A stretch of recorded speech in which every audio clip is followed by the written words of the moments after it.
चुनाव के बाद वो खुद ही कई उसमें उलझी हुई हैं। वो अभी तक ये जवाब नहीं दे सके कि क्या वो खालिस्तान के नारे को समर्थन देते हैं, भिंडरावाले का जो ग्रुप है पंजाब में उनको समर्थन देते हैं, क्या वो जो अब कोई 3 दिन पहले भी हरपतवंत सिंह पन्नू ने जो कनाडा में एक जनमत करवाया है, रेफरेंडम करवाया है, वहां लोगों का ये ओपिनियन और राय लेने के लिए किया, वो खालिस्तान के हक में है।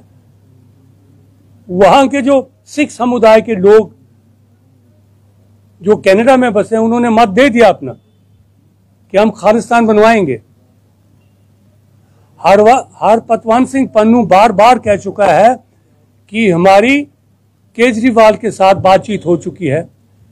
उसने एक वीडियो जारी किया था जिसमें उसने कहा था कि हमने 6.7 मिलियन डॉलर्स, जो रुपयों के हिसाब से कोई 65-67 करोड़ रुपए बनते हैं, कि हमने उनको इलेक्शन के लिए फंड दिए। और उनसे हमने ये भी आश्वासन दिया है कि वो हमारे खालिस्तान की मांग को समर्थन देंगे, पूरा करेंगे। कुमार विश्वास ने भी एक बयान दिया जिसके बारे आप भली भांति परिचित हैं, उसका भी जवाब केजरीवाल जी ने नहीं दिया।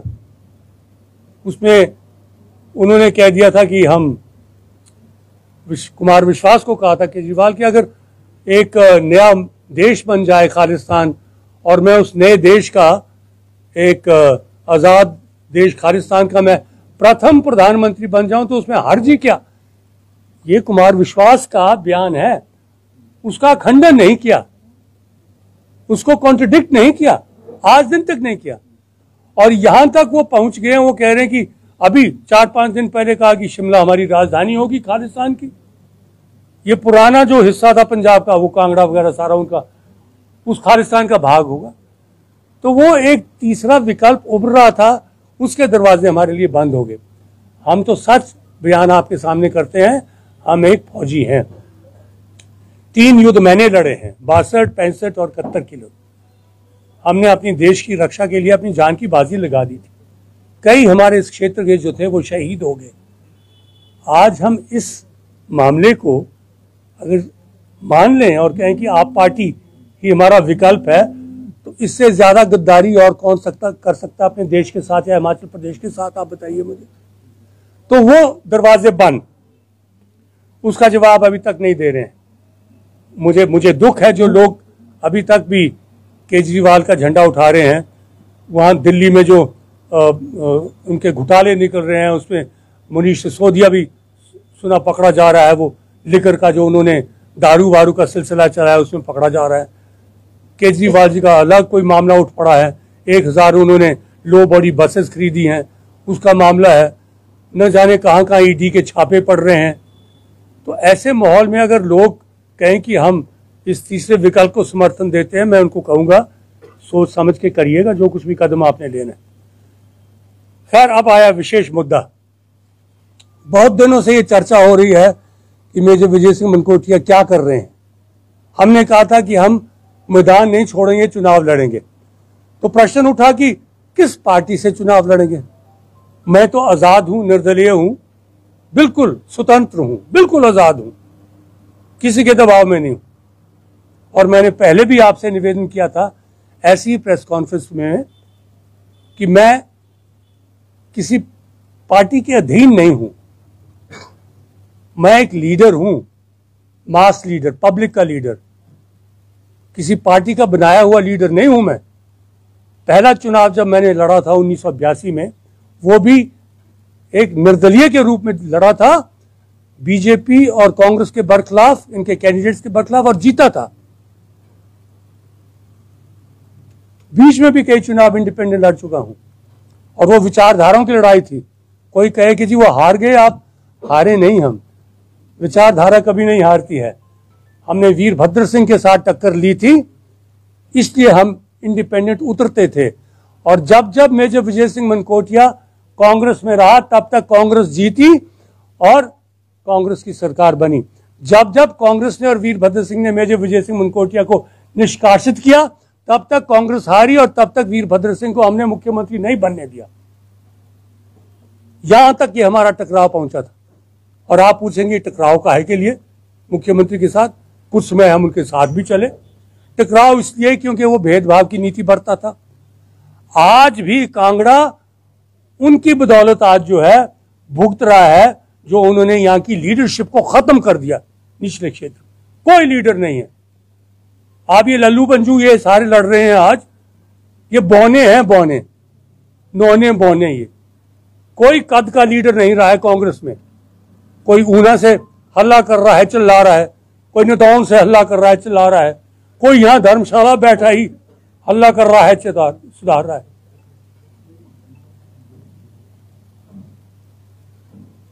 कोई मंडी से, कोई शिमला से, न जाने कितने ये तैयार हो गए हैं, लेकिन इनका राजनीति में कद नहीं है, इनकी विश्वसनीयता नहीं है, इनकी क्रेडिबिलिटी जिसको कहते हैं नहीं है, वो छवि नहीं है।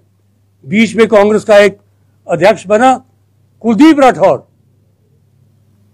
किसी भी आदमी से बिरला ही होगा जो कहता होगा कि हमने कुलदीप राठौर को देखा है।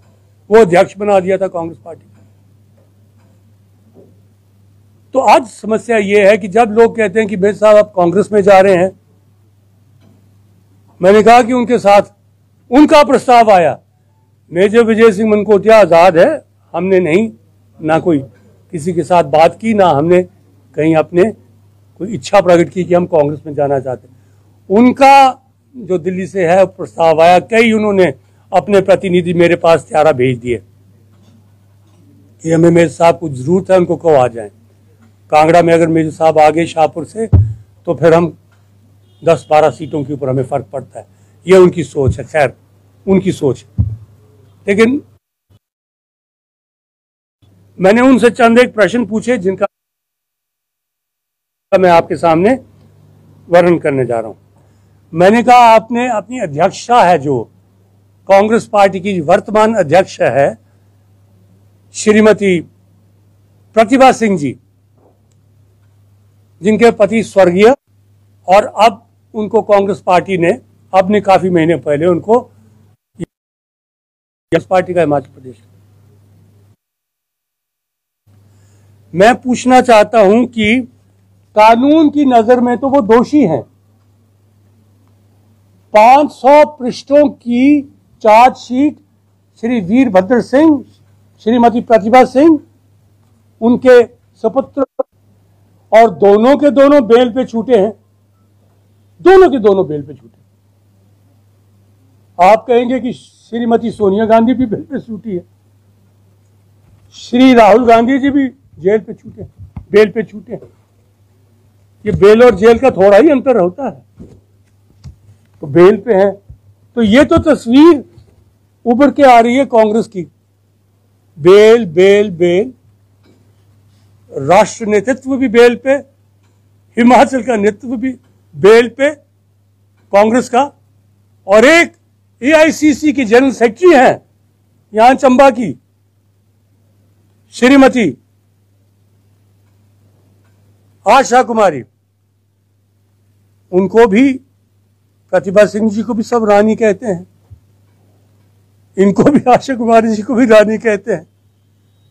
ये कैसी रानियां हैं जो बेल पे हैं, बेल पे छूटी हैं? आशा कुमारी जी को चंबा के ट्रायल कोर्ट ने 1 साल की सजा दी है। She is convicted for 1 year on charges of, मैं आपको चार्जेस बताऊं इनके, भ्रष्टाचार, हेरा फेरी, फ्रॉड, चोरी 420 का दफा लगाया इनके ऊपर। उसमें चोरी जो है, चीटिंग उसमें लगाया है धारा में, आईपीसी की धारा में बेईमानी का लगाया हुआ है, और वो कागजों में कटबट करने का उनके ऊपर फ्रॉड का लगा हुआ है। 1 ईयर जेल टर्म और फाइन ऑफ 5,000 रुपीज इनको और इत्यादि को। हाँ, उनका जो जजमेंट दिया था चंबा के ट्रायल कोर्ट के स्पेशल जज ने, उसने कहा मैनिपुलेटिंग रेवेन्यू रिकॉर्ड्स, जो महकमा महाल के रिकॉर्ड्स हैं उनको मैनिपुलेट किया है, उनमें हेरा फेरी की। फैब्रिकेटिंग विल्स, जो वसीयत होती है उसको झूठी बना ली उन्होंने। और ट्रांसफरिंग ऑफ 60 बीघा जमीन, 60 bighas of land, government forest land, वो अपने और अपने पति के नाम पे करवा लिया। तो उसमें उनको ये सजा 1 साल की हुई थी, कन्विक्शन। वो केस जो है हाई कोर्ट में चल रहा है, उसका भी फैसला नहीं हुआ है। अभी कुछ दिन पहले आपको याद होगा मीडिया में भी ये खबर लगी कि जो हमारे हाई कोर्ट के चीफ जस्टिस हैं हिमाचल के, उन्होंने मांगा है कि कौन कौन एमएलए एमपीज सिटिंग या पूर्व ऐसे हैं जिनके केस चल रहे हैं, उनका अभी तक फैसला नहीं सुनाया गया है।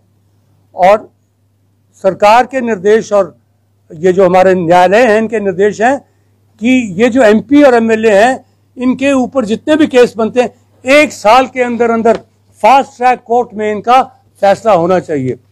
तो ना तो प्रतिभा सिंह जी का फैसला हुआ है, 1 साल से कहीं ज्यादा ऊपर हो गया है, ना ही इनका आशा कुमारी का फैसला हुआ है। 2018 में इनको ये 1 साल की सजा हुई थी, जिसके बारे इन्होंने अपील हाई कोर्ट में की। हालांकि इनका केस आपको पता भी नहीं होगा शायद इस चीज का, इनका केस जब पहले शुरू में चला था तो हिमाचल हाई कोर्ट ने इनको बरी कर दिया था। फिर किसी ने अपील की सुप्रीम कोर्ट में कि हिमाचल हाई कोर्ट ने दबाव के अंदर आके इनको बरी किया है, इनके बारे पुख्ता सबूत है आशा कुमारी के बारे। तो सुप्रीम कोर्ट ने इनके बरखिलाफ अपना फैसला, जजमेंट दी आशा कुमार की, और यहां तक कहा कि ये गिल्टी हैं।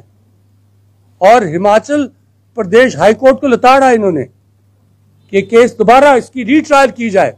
तब ये फिर चंबा में रीट्रायल के लिए गया, जिन्होंने 1 साल की सजा सुनाई, उसके बरखिलाफ अपील की है, पर हिमाचल हाई कोर्ट ने अभी तक फैसला नहीं दिया। तो ऐसा आपका नेशनल लेवल पे आपका नेतृत्व जो बेल पे, हिमाचल पे रानिया ने बेल पे हैं, तो ऐसी पार्टी जहां इतने घपले हुए हैं, धांधली हुई है, और जो आपस में इतनी इनकी लड़ाई जो है खुलेआम आ चुकी है, एक दूसरे के ऊपर आरोप लगाते हैं, एक दूसरे के इलेक्शन को सबोटाज करते हैं, बेशुमार इनके पास पैसा आ गया है। जब वीरभद्र सिंह की सरकार थी तो उन्होंने काम ही ये किया, कितना पैसा कमा सकते थे कमा लो। वो कमजोरी पकड़ता था किसी की एमएलए की, और जो घोटाला वो करता था उसमें उसको बचा लेता था, और फिर उसकी मुट्ठी में वो आ जाता था, उसके बाहर नहीं जा सकता था।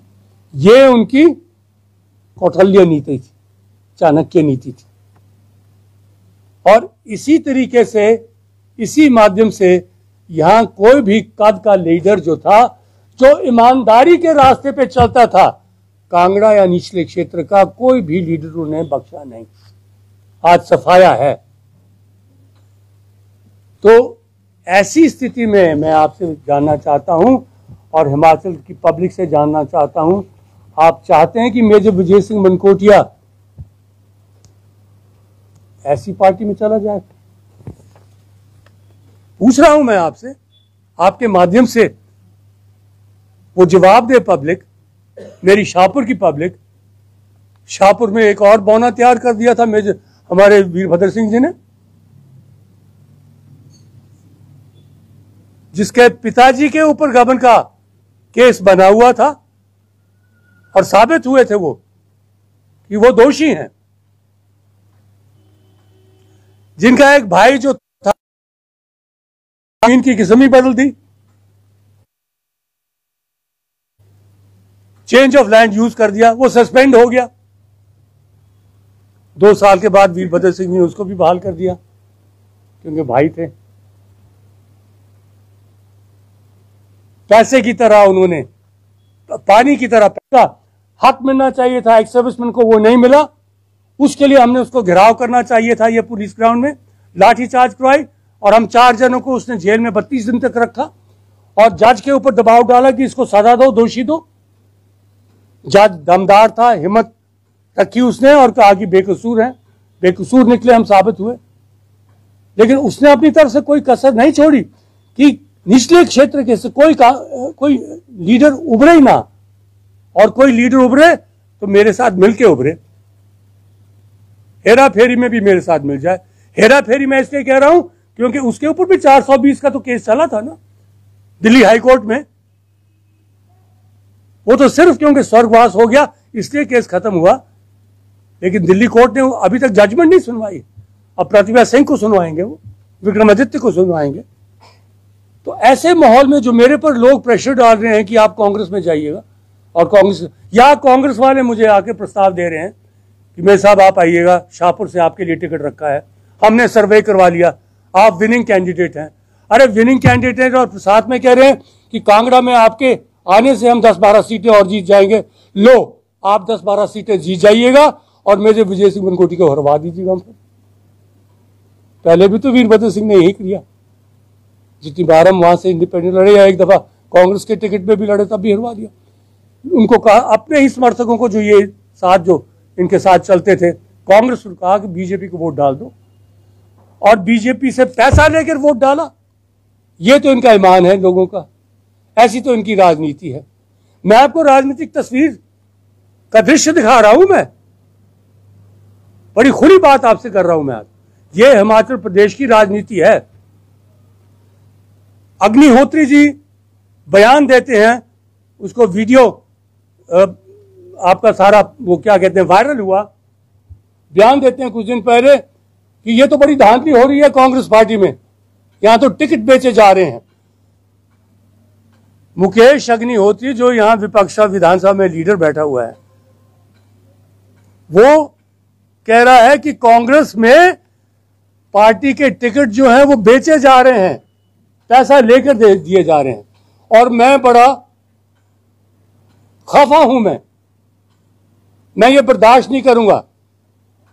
तो संवाददाता ने पूछा, जो एंकर था उसने पूछा, तो क्या करेंगे आप? कि मैं हाईकमांड को रिपोर्ट कर रहा हूं। तो उसने पूछा, फिर अगर हाईकमांड ने कोई एक्शन लिया तो फिर मैं पार्टी छोड़ दूंगा। कहीं उनके ऊपर प्रेशर तो नहीं है, ईडी रेड वगैरह तो नहीं हो जाएगी उनके ऊपर? कांग्रेस के कई नेता ऐसे हैं जो झुकने के लिए तैयार हैं बीजेपी के आगे, क्योंकि उनकी कमजोरियां, उनके जो कांड उन्होंने किए हुए हैं, घोटाले जो किए हैं, बीजेपी के हाथ में हैं वो फाइलें, वो कागजात। डरा के रखा है इनको, बोलने की तो हिम्मत होती नहीं है इनकी।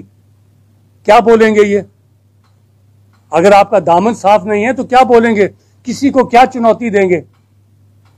आशा कुमारी ने कोई बीजेपी को चुनौती दी है आज दिन तक? कोई मेजर इशू लेके उनके ऊपर वार किया है? प्रतिभा सिंह जी ने कोई वार किया है उनके ऊपर?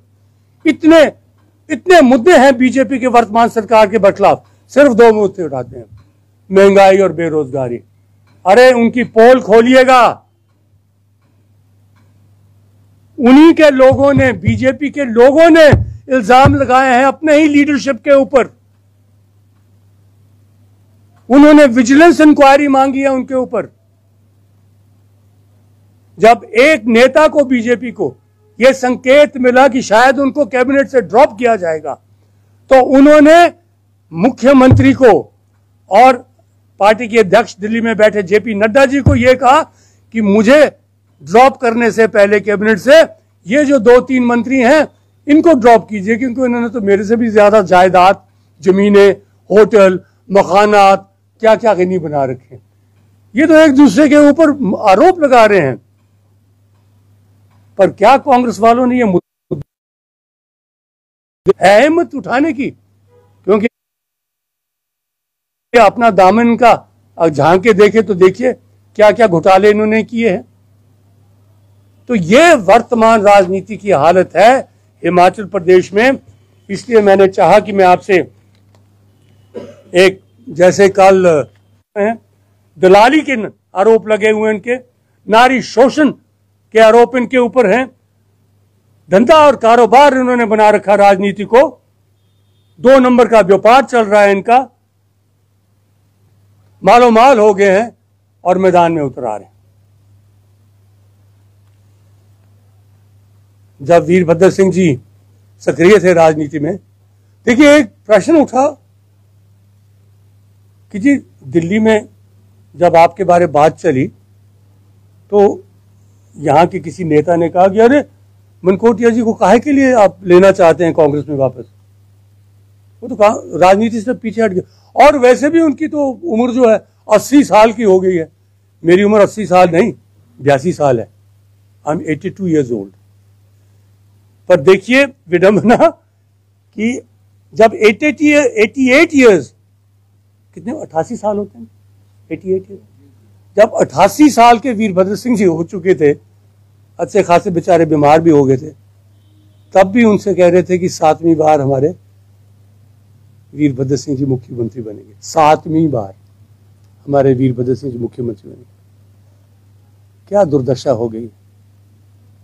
पेशेंट के तौर के ऊपर बेड में पड़े थे, उनके ही जो चेले चांटे थे उनसे कहें उनका उठाएं हाथ। आपने देखा होगा वो वीडियो, को उठाएं कि तैयार है ना आप, तो बेचारे हाथ उनका उठा के वो कैसे करें।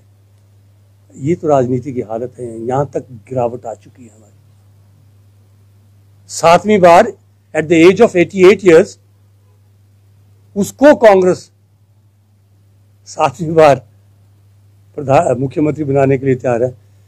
Eight 82 years major Vijay Singh Mankotia can't fight election.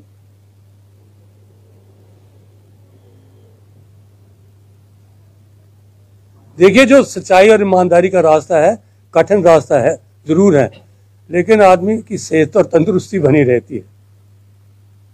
ये जो हेरा फेरी करते हैं ना साहब, इनमें और भी बड़ी कुरीतियां हैं। बड़ा कुछ चलता है, दारू का दौर चलता है, क्या क्या नहीं चलता है, हम जानते हैं हम इनके बारे सारे। कोई ये मुझे धमकी ना दे कि देखिए आपने क्या कह दिया, मानहानि का करके देखिएगा, मैं सबूत पेश करूंगा। एक यहाँ तिकड़ी है कांगड़ा की, एक ओबीसी के लीडर हैं, एक शाहपुर के कांग्रेस के एक नौने बौने हैं, एक वहाँ के भरमौर के भी हैं। इनकी अलग तिकड़ी बनी हुई है। अब इस चुनाव में इनके साथ हमने हिसाब किताब बराबर करना है। एक यहाँ धर्मशाला में भी हिसाब किताब हमने बराबर करना है। देखिए, एक मैंने अभी आते आते देखा, वहाँ बहुत बड़ा, ये चैतुरु के पास, पुल के पास जो चौक है, वहाँ एक बड़ा बड़ा बोर्ड लगा हुआ है। उसमें उन्होंने लिखा हुआ है सुधीर ही सुधार है।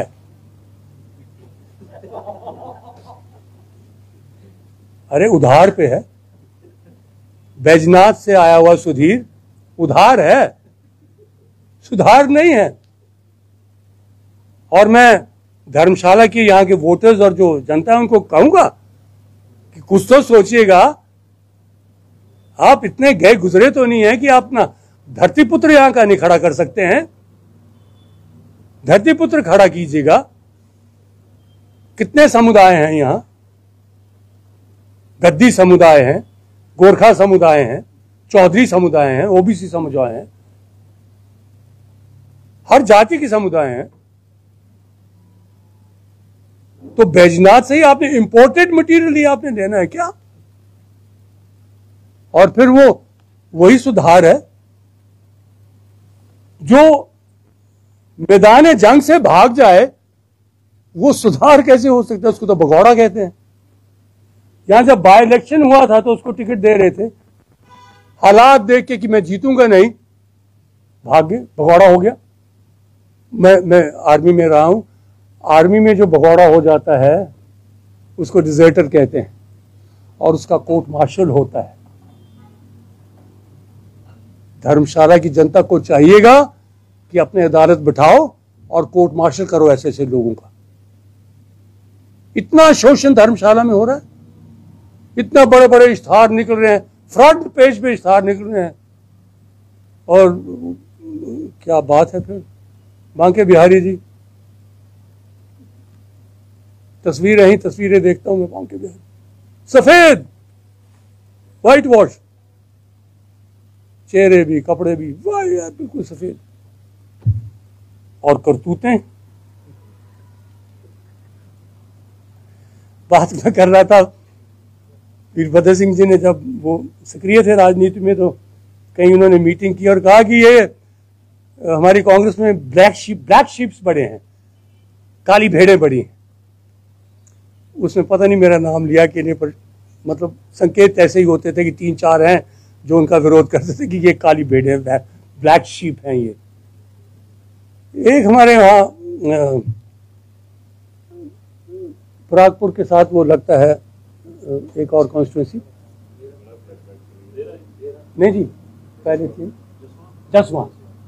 जसवां से इनकी विप्लव ठाकुर जी के भाई खड़े हुए थे वहां से, मन्नू जी बोलते थे, पूरा नाम नहीं मुझे मालूम जी, निखिल राजू। तो जब ऐसे उन्होंने किसी प्रेस कॉन्फ्रेंस में ऐसे कहा होगा या कि जनसभा में कहा होगा वीरभद्र सिंह जी की काली भेड़ें हैं बड़ी कांग्रेस पर, तो उन्होंने निखिल जी ने, मनु जी ने कहा कि सबसे, आपकी मीडिया में कवरेज है, मेरे पास कटिंग है उसकी, कि सबसे बड़ी काली भेड़ तो वीरभद्र सिंह है। उसके मनु का बयान है जो मीडिया ने रिपोर्ट किया कि सबसे बड़ी काली भेड़, ब्लैक शीप तो वीरभद्र सिंह है। ऐसे दौर से भी गुजर चुकी है कांग्रेस पार्टी।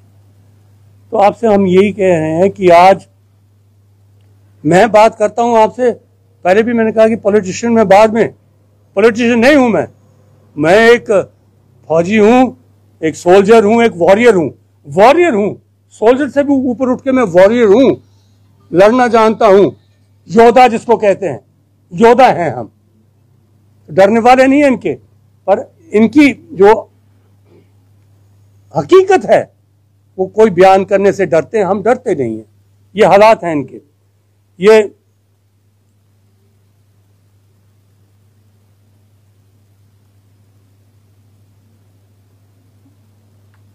प्रॉब्लम जो कांग्रेस में उठा था सबसे बड़ा, जो दिल्ली में भी है, वो परिवारवाद का उठा था, परिवारवाद का। मैंने पिछली कॉन्फ्रेंस में आपको कांगड़ा के 15 विधायकों में जो कांग्रेस के विधायक थे, उनमें से 11 का जो परिवार का कब्जा है 11 सीटों के ऊपर, शायद दादा भी कभी होगा, बाप, दादा के बाद बाप, बाप के बाद पुत्र, पुत्र नहीं तो पुत्री, पुत्री नहीं तो बहू, पुत्र बहू जो भी है, 11 सीटों के ऊपर वो परिवारवाद हिमाचल में, कांगड़ा में चल रहा है। बाकी भी चल रहा है, पर मैं कांगड़ा की बात कर रहा हूं। आपने किसी कार्यकर्ता को मौका देना है या कभी नहीं देना है? सबको बंधुआ मजदूर रखा है आपने बना के। 35 की लिस्ट क्लियर कर दी हाईकमांड ने कांग्रेस की। कौन है वो 35? सब के सब जो है परिवारवाद के जो है निकले हुए। किसी आम साधारण को आप टिकट देने से गुरेज करते हैं। क्या किया इन्होंने इतने साल चल के कांग्रेस में? क्या मिला उनको फिर इतने साल चल के कांग्रेस में? किसी नए चेहरे को आने नहीं देते हैं आप। वही घिसी पिटे चेहरे जिनके ऊपर न जाने कितने आरोप भी लग चुके हैं। तो जब तक ये ब्लड ट्रांसफ्यूजन कांग्रेस में नहीं होगा तब तक इनमें नई जान नहीं आएगी। ये इतिहास बन चुकी है, कांग्रेस इतिहास बन चुकी है।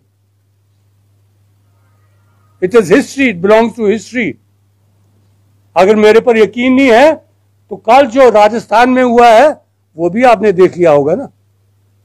गहलोत ही नहीं छोड़ रहा है अपना, वहां से जो उसने होल्ड किया हुआ है उन लोगों को। वो एक नया बेचारा सचिन पायलट, अगर उस वक्त पलट गया होता, जब ज्योतिर्मय सिंधिया पलट गया होता, तो आज वो कैबिनेट में मंत्री होता वहां दिल्ली में। विश्वास कर गया राहुल गांधी पे और प्रियंका गांधी पे। सुना है प्रियंका गांधी जी आ रही हैं यहां हमीरपुर में। यूपी के बाद अब यूपी फतह करके अब वो हमीरपुर आने लगी है, सुना ये खबरों में जो हमने सुना। 403 सीटें यूपी की विधानसभा में हैं।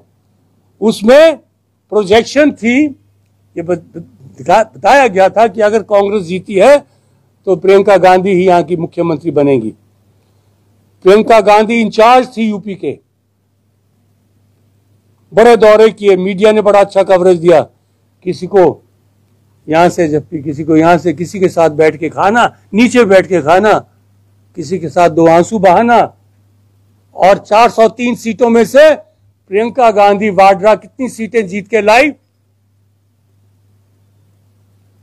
चलो एक सिंगल नहीं रहे, दो तो हो गए, डबल फिगर्स नहीं, 1 and 1, वो नहीं, 2, जस्ट 2।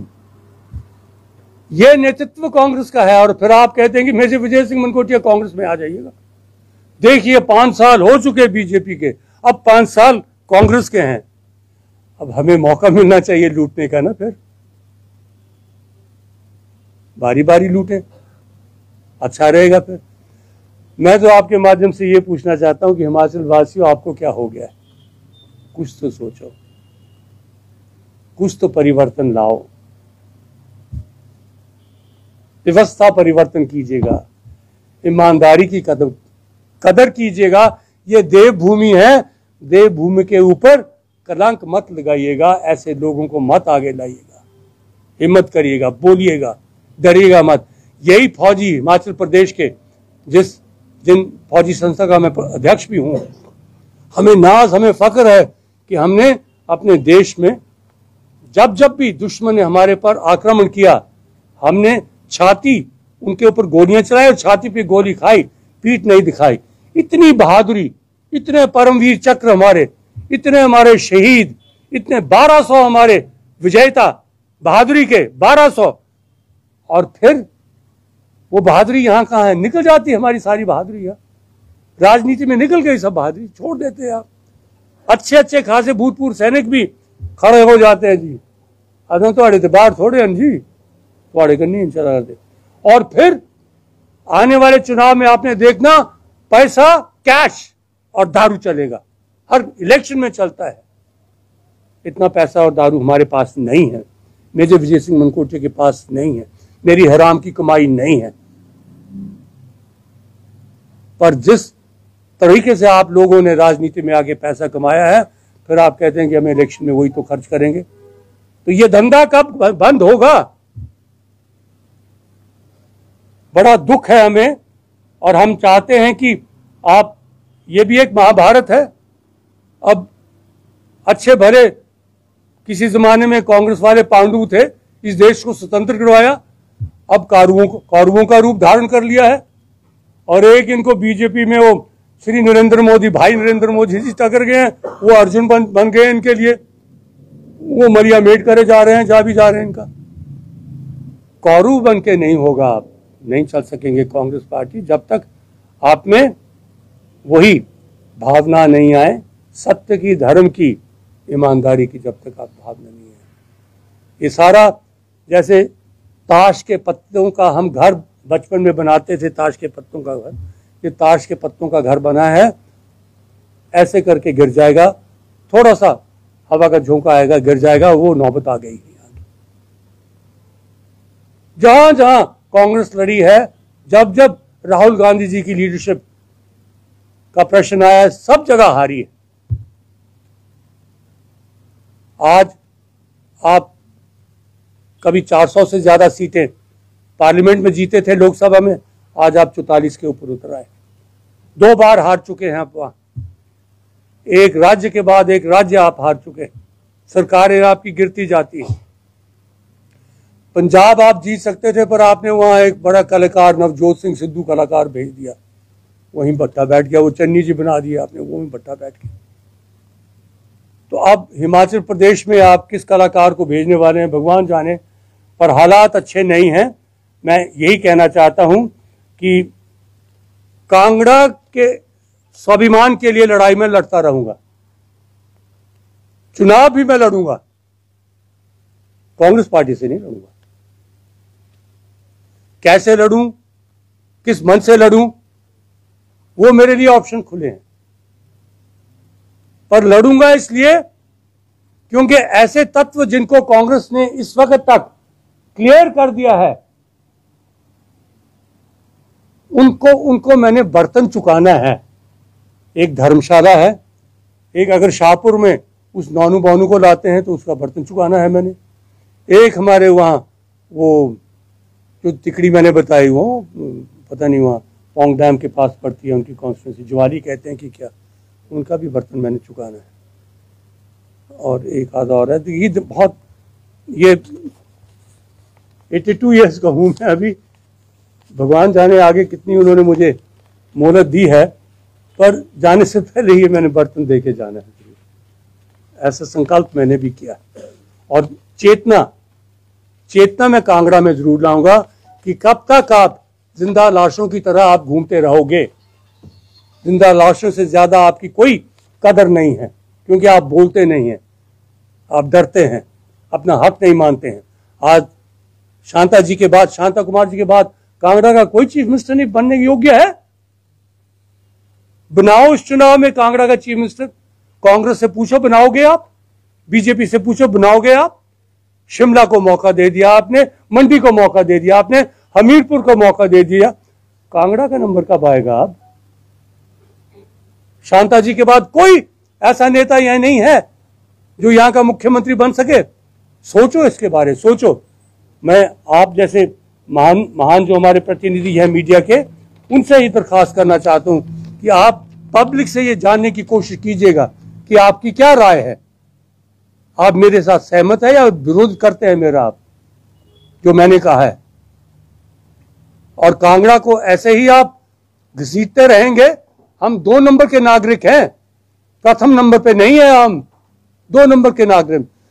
प्रति व्यक्ति आय हमारी पर कैपिटा इनकम सबसे कम है, कांगड़ा की, हमीरपुर और ऊना की सबसे कम है, और चंबा की। कोई आमदनी के साधन नहीं है, बेरोजगारी जो है चरम सीमा पे है, कोई इंडस्ट्री नहीं है हमारे पर, उद्योग नहीं है, कोई सुनता है हमारी आवाज? आप टूरिज्म की कॉन्फ्रेंस करके चले गए यहां, आपने यहां हिमाचल और कांगड़ा के टूरिज्म के बारे कुछ कहा? किसी ने कुछ कहा? यहां आपने वेन्यू रखा धर्मशाला, पूरे राष्ट्र के पर्यटन मंत्री आए, केंद्र के पर्यटन मंत्री आए, कोई जिक्र किया आपने? अंद्रेटा का जिक्र किया आपने, पोंग डैम का जिक्र किया आपने, बीड़ बिलिंग का जिक्र किया आपने, धर्मशाला को second capital of Himachal Pradesh बनाने का जिक्र किया आपने। क्या आपकी नीतियां हैं भगवान जाने, पर बोलेंगे हम, और गीदड़ नहीं है, गरजेंगे हम, बोलेंगे नहीं गरजेंगे हम। आपने देखना इस चुनाव में क्या रंग लाते हैं। अंत में मैं सिर्फ आपसे ये निवेदन करना चाहता हूं कि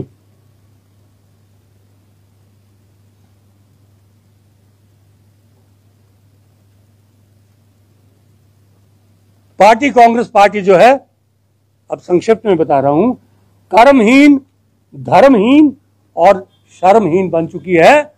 बहुत बहुत धन्यवाद आपका। जय हिंद। सर, मनकोटिया इस बार मन की बात करेंगे, मोदी के साथ आजाद होंगे? अभी तक तो टोटली आजाद, 100% स्वतंत्र अभी तक। सर, आपने कहा कि भाजपा के मुख्यमंत्री जो नेताओं ने घोटाले किए और आशा है, देश है, या कांग्रेस के कुछ बड़े लीडर हैं, उन्होंने ईडी के डर में या सीबीआई के डर से आवाज नहीं उठाई उन नेताओं ने। जी हाँ, जी हाँ। तो आपने क्यों नहीं आवाज उठाई सर, खासकर जो भाजपा के? मैंने उठाई, आवाज उठाई। ये श्रीमती सरवीन चौधरी जी के बारे सारे ब्यौरा मैंने मीडिया के सामने रख दिया था, कागजात, कहाँ कहाँ इन्होंने जमीनें खरीदी, कहाँ कहाँ होटल बनाए, क्या क्या इन्होंने किया। तो इन्होंने मानहानि का दावा कर दिया मेरे पर वहाँ हाई कोर्ट में। जी, वो आपकी कंसल्टेंसी के थे ना? जी हाँ। तो इसके अलावा क्यों नहीं आपने उठाया किसी और नेता के खिलाफ? क्योंकि सबूत मेरे हाथ में ना आया, ना ही मैंने प्रयास किया। तो फिर सर आप कैसे बोल रहे हो कि घोटाले की जब सबूत? क्योंकि ये जो रिपोर्ट हमें मिली थी कि जब इनको ड्रॉप करने की बात आई, किसी एक मंत्री को ड्रॉप करने की बात आई, तो उन्होंने चैलेंज किया था कि आप मुझे ड्रॉप करेंगे तो मैं प्रेस कॉन्फ्रेंस करूं दूसरे दिन, और मैं बता दूंगा मेरे से ज्यादा जमीनें, मेरे से ज्यादा मकानात, मेरे से ज्यादा होटल इत्यादि इत्यादि इन लोगों के पास, उनके नाम दिए हैं स्पष्ट रूप से। इतनी खबर तो हमें भी पहुंचती है, पर क्या मैं जो विजय सिंह मनकोटिया ही ये मानहानि के दावे जो हैं इनका सामना करता रहे। वीरभद्र सिंह ने 15 मानहानि के दावे मेरे पर किए, 7 महाजन ने 4 मानहानि के दावे मेरे पर किए। मैं हर कचहरी में भुगता हूँ, हिमाचल प्रदेश की कचहरी में नहीं, पंजाब की कचहरी में जम्मू कठुआ की कचहरी में, जम्मू की कचहरी में, और फिर हरियाणा की कचहरी में। ऐसा भगाया इन्होंने, ऐसा दौड़वाया, पर मैं कहीं जाने से रुका नहीं।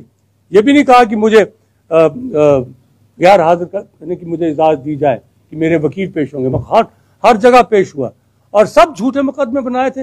लेकिन किसी एक आदमी को परेशान करने के लिए भी कोई भी सीमा होती है, वो कर रहे थे, हम बर्दाश्त करते गए। तो इसलिए जैसे आग से निकल चुके हैं आप परीक्षा में, इसलिए थोड़ी हिम्मत रखते हैं। पर काश की जिस कांग्रेस पार्टी में मुझे वापस आने के लिए ये प्रस्ताव दे रहे हैं, इन कांग्रेसियों का भी तो दम हो, ये भी तो बोले। मेरा यही कहना है कि अगर आपका दामन साफ नहीं है तो आप कैसे बोलेंगे, कैसे चुनौती देंगे, किसको चैलेंज करेंगे आप? जयराम ठाकुर को चैलेंज करेंगे, महेंद्र सिंह ठाकुर को चैलेंज करेंगे, किसको चैलेंज करेंगे? विक्रम ठाकुर को चैलेंज करेंगे, किसको चैलेंज करेंगे? श्रीमती सरवीन चौधरी को चैलेंज करेंगे, किसको चैलेंज करेंगे आप? हालांकि विजिलेंस की रिपोर्ट मांगी थी जयराम ठाकुर ने, और विजिलेंस ने सही रिपोर्ट देके कहा था कि ये दोषी हैं। There is a land ceiling act, under the land reform act there is a land ceiling act, कि आप इतनी जमीन जो है अपने नाम से ज्यादा होल्ड नहीं कर सकते। नहीं, वो कहते हैं जी हमारे पति के नाम पे है, वो कहते हैं जी हमारे बेटे के नाम पे है, वो कहते हैं मैं एक चिड़िया हूँ, चिड़िया चुग चुग के दाने अपने बच्चे के मुंह में डालती, कि मैं माँ के रूप में नहीं डाल सकती। वो पेट फुल्ली गए उनका, खाई करिए, कितने की दाने खुआने तुम्हें, हद है ना जी। पर बोलने की शक्ति तो चाहिए, कुछ तो बोले। प्रजातंत्र का आनंद ही वो है कि आप बोलो, आप बोलते नहीं हो। आप हमारे वहां मुकेश अग्निहोत्री जी विरोध क्या करते हैं? राज्यपाल महोदय की गाड़ी के ऊपर जाके बैठ जाते हैं। अरे उस बेचारे राज्यपाल को तो बख्श दो, उसका तो कोई कसूर ही नहीं है। कुछ तो आप अपना वो औकात रखिएगा, कुछ तो हमारा कल्चर है, उस कल्चर की कदर कीजिएगा। ये नहीं है, ये विरोध नहीं है। विरोध तो ये है कि आप इनकी पोल निकालिएगा, इनकी कुरीतियां जो है, इनका कुकर्म जो है, उसके बारे खोज करिएगा, खोज करने पड़ती है, और फिर चैलेंज कीजिएगा। ये मेरा कहने का मतलब। सर, आपने कांग्रेस और आम आदमी पार्टी से तो दबा दिया, आपने कहा कि अब लगभग आपने भी जी कर दिया, उन्होंने क्या भाजपा में जाने का विकल्प है? नहीं, विकल्प नहीं है, मेरे आगे विकल्प नहीं है, कोई ऐसा विकल्प नहीं। देखिए ऐसे दिग्गज बैठे हुए हैं, जैसे शाहपुर के मंत्री हैं, ऐसे दिग्गज बैठे, मनकोटिया को कहाँ नजदीक आने देंगे ये, है ना साहब? है साहब? कौन नजदीकी ऑफर करेंगे तो जाएंगे? नजदीकी किसके साथ? शाहपुर के नजदीकी हैं भाजपा के, वो अगर आपको ऑफर करेंगे तो आप जाएंगे? काश की ऐसे नजदीकियां बन सकती। नहीं, सॉफ्ट कॉर्नर जो आप, ठीक आपने प्रश्न पूछा, सॉफ्ट कॉर्नर मेरा प्रधानमंत्री नरेंद्र मोदी के लिए। मैं समझता हूं कि वहां लीडरशिप जो इस देश को जरूरत थी, उस लीडरशिप को श्री नरेंद्र मोदी जी प्रदान कर रहे हैं, उसमें मैं बड़ा क्लियर हूं। पर मैं उसके ऊपर फिर क्वालिफाई कर रहा हूं उस चीज को। पर श्री नरेंद्र मोदी जी ने कहा था कि ना मैं खाऊंगा, ना मैं खाने दूंगा, ना मैं खाता हूं, ना मैं किसी को खाने दूंगा। श्री नरेंद्र मोदी जी तो नहीं खाते हैं, जहां तक आज पब्लिक के सामने कोई ऐसी बात नहीं है, नहीं खाते हैं। पर बीजेपी में खाने वाले तो कम नहीं है, बीजेपी खाने वाले कम नहीं। तो उनकी व्यक्ति तौर के ऊपर मैं इज्जत करता हूं। मैं समझता हूं बहुत तगड़ी लीडरशिप हिंदुस्तान को, देश को मिली है, और इसीलिए विपक्ष जो है इकट्ठा नहीं हो पा रहा है। उनके पास लीडरशिप रही नहीं है, मतलब एक ग्रहण जैसे लगता है, सूर्य ग्रहण लगता है, सूर्य ग्रहण की तरह लीडरशिप के ऊपर ग्रहण लगा है, कोई लीडरशिप नहीं रही है। तो ये मेरा मानना है। सर, आपने चुनाव लड़ने की बात की, तो क्या आपको ही कर्म कर रहेगा? फैसला करना है साहब, हमने फैसला करना है भैया। आपने सर बीजेपी की बात की, आपने कांग्रेस की बात की, आपने आम आदमी पार्टी की बात की, शाहपुर विधानसभा क्षेत्र की बात करें तो आम जनता से जो मुद्दे जुड़े उनकी आपने बात नहीं की। 4 लाइन प्रभावित लोग आज भी धर्मशाला पहुंचे हुए थे, वो अपनी मुद्दों को लेकर यहाँ आए थे। इसके अलावा जो गद्दी समुदाय की आपने बात की, वो उपजातियां लगातार शाहपुर से मांग करती हैं कि हमें गद्दी नाम जो है दिया जाए, उसके लिए क्या चर्चा नहीं, बड़े मुद्दे हैं। मतलब मैंने इस वार्ता में तो चंद एक मेन इश्यूज वो किए थे। मुद्दे तो बहुत हैं, मैं आपकी बात मानता हूँ। कभी फिर दोबारा बैठ के करें, उन मुद्दों के ऊपर बात करें, और जैसे जैसे चुनाव आएंगे मुद्दे उठेंगे तो सही, आप ठीक कह रहे हैं जी।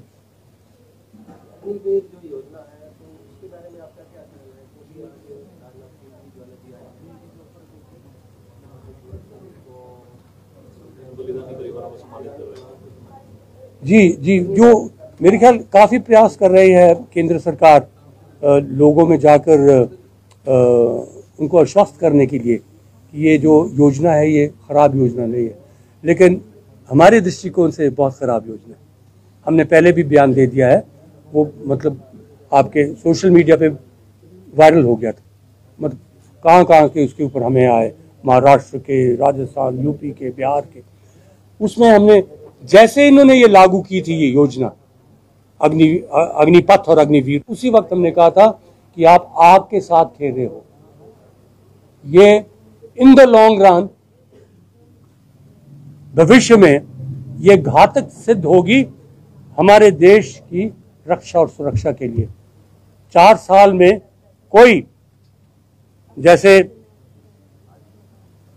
सुनियार या लोहार अग्नि से निकाल के एक किसी भी गहने को तैयार करता है और उसमें मजबूती होती है, 4 साल में तो वो कच्चा ही रह जाता है। 4 साल में वो आपकी सरहदों के ऊपर जाकर लड़ने के काबिल नहीं होगा, और कुर्बानी देने के लिए भी शायद वो सोचे कि क्या मैं अपनी जीवन की आहुति दे दूं, या 4 साल ही की मुझे सेवा मिली है। और साथ साथ इन्होंने जो ये कहा कि हम आपको जो दूसरे पैरामिलिट्री ऑर्गेनाइजेशंस हैं वहाँ ले लेंगे, सीआरपीएफ, बीएसएफ, सीआईएसएफ और असम राइफल्स, उसमें वो लेने वाले नहीं। हमने भी कोशिश की थी कि आर्मी के साथ कि 15 साल के बाद जो रिटायर होता है, जवानी है 32 ईयर्स 34 ईयर्स 34-35 वर्ष का, इसको आप री एम्प्लॉयमेंट दीजिएगा। तो ये एक प्रपोजल गया कि हाँ पैरामिलिट्री ऑर्गेनाइजेशन में इनको ले ली, इनको लैटरल एंट्री कहते थे। वो प्रपोजल गया, सब ने विरोध किया। डायरेक्टर जनरल बीएसएफ ने, डायरेक्टर जनरल सीआईएसएफ ने, डायरेक्टर जनरल सीआरपीएफ ने, डायरेक्टर सब ने विरोध किया कि हम आर्मी से छूटे हुए लोगों को नहीं लेंगे, हम डायरेक्ट भर्ती करेंगे और हमारे जो अपनी प्रतिक्रिया हमने बनाई उससे लेंगे। तो इनको कहाँ नौकरी देने वाले हैं? और जो प्राइवेट सेक्टर कह रहा है कि हम इनको ले लेंगे, क्या आप क्लास 4 में लेंगे? चपरासी लेंगे? हमारा जो 15 साल नौकरी करके आता है या 20 साल या 35 साल, वो हवलदार भी बनता है, वो सूबेदार भी बनता है, वो सूबेदार मेजर बनता है, ऑनरी कैप्टन बनता है, उसका एक बड़ा रुतबा है उसका था समाज में। आप ये चपरासी की नौकरी देके कह रहे हैं कि ठीक है हम आपको 38 लाख या 40 लाख रह के घर भेज देंगे और फिर आपको क्लास 4 में ले रहे। क्या आप बेइज्जती कर रहे हैं फौजी की? आप बेइज्जती कर रहे हैं, मैं समझता हूँ। आप बड़ी बेकदरी है, इसमें बहुत रोष है। बहुत लोग जो आर्मी के हैं, रिटायर्ड जनरल्स, हर रैंक के लोग जो हैं, सोशल मीडिया पे जाके, हमने भी कहा प्रधानमंत्री जी को, हमने कहा कि पुनः विचार कीजिएगा इसको, rethink on this is a dangerous policy for the defence of the country.